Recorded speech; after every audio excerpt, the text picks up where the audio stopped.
In this grade 12 English video, we are preparing for the 2025 October-November final examinations, and we are looking at our exam scope for your paper 3. As you know, most of you are going to start your exams with your paper 3. This video is specifically going to focus on English first additional language, but do not worry, if you're doing English home language, we are still going to do one specifically for English home language. So let's get into first additional language first. Essay writing is going to be the biggest question that you have in your paper 3. It is for a maximum of 300 words that is going to total up to 50 marks. As you know, the total paper is going to be out of 100, and 50 marks of it is just going to come from this question. So it is very important that you are fully prepared for your essay writing question. The content and the planning in the essay question is what's going to worth the most amount of marks. It's going to worth 30 marks, and then you will see that it's not only content, it is also planning, meaning that we need that mind map, we need also that draft, at least have one draft. Then we are also having language and editing, which is going to count to 15 marks. And then we also have the structure. The structure, we are talking about how the structure of your essay. Does it have an introduction, a body, and a conclusion? That is going to total up to 5 marks. So if you don't finish the question and let's say you are missing a conclusion, that means that you will be forfeiting that 5 marks.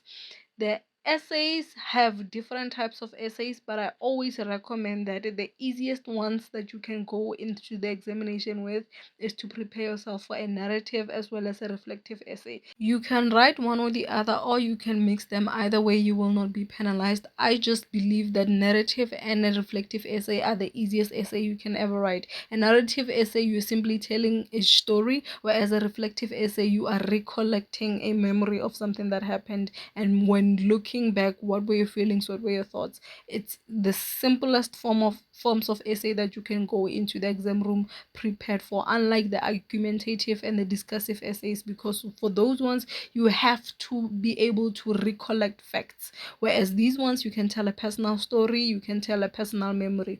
I recommend that whatever personal story or memory that you're talking about, let it have hints of personal development in it. So a story that made you come to a realization that help you grow as a person, those are usually the stories that do well in terms of what the examiner is looking for when they are marking. So when they are marking, what are they looking for? They're looking for an outstanding response.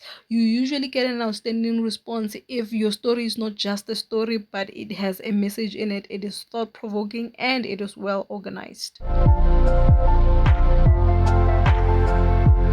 Section B is going to be longer transactional text, from which you are required to write a maximum of 150 words for a total of 30 marks. The first 18 marks of the 30 marks comes from content and planning. Your planning is simply going to be a draft. Your draft doesn't have to be a full response. Your full response, it can just be a rough sketch of your layout and what you're going to talk about in the paragraphs that you're going to include. If it's a letter, for example, you can show that this is address 1, address 2. You don't have to actually write the address, if that makes sense. So it's a sketch of what you are doing.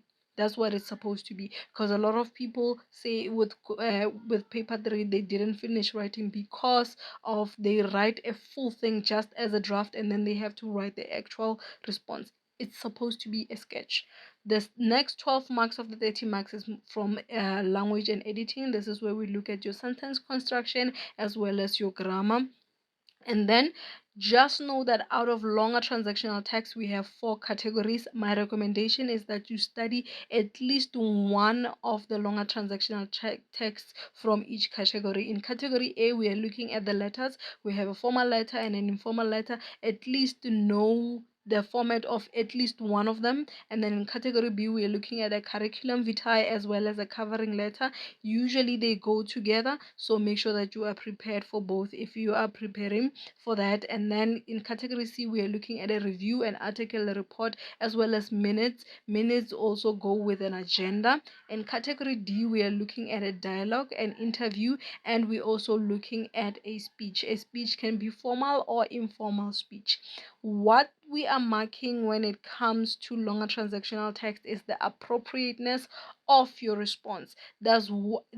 is what you have written correlate with what the question was asking. Now, usually with what they do now is they usually tell you what you need to write your longer transactional text about. So make sure that you stick to the script that they have given you. They basically give you a script. It's not like before when they would tell you just write a formal letter and you had to decide what goes in your formal letter. Now they tell you what is supposed to be in that formal letter. So make sure that you stick to it and your format is accurate.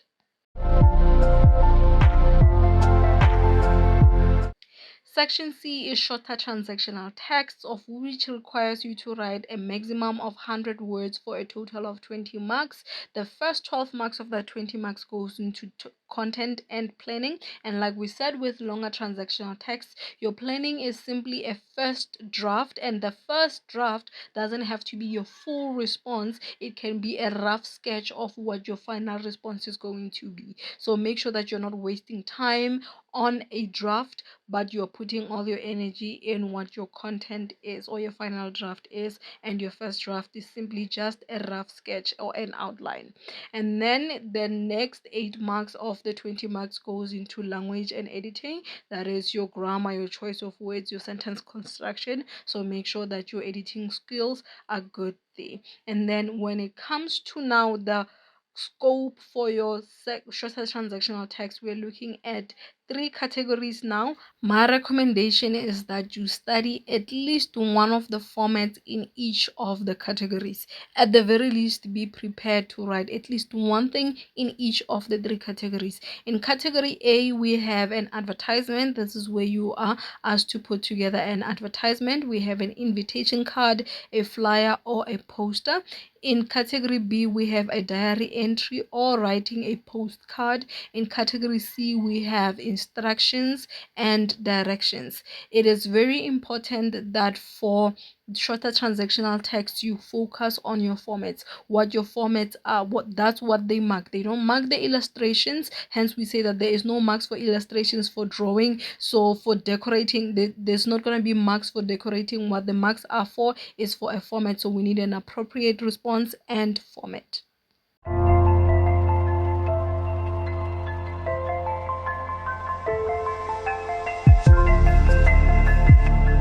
YouTube recommend you more of my videos, be sure to click the like button and subscribe to the channel. And if you have any questions, leave them in the comment section below.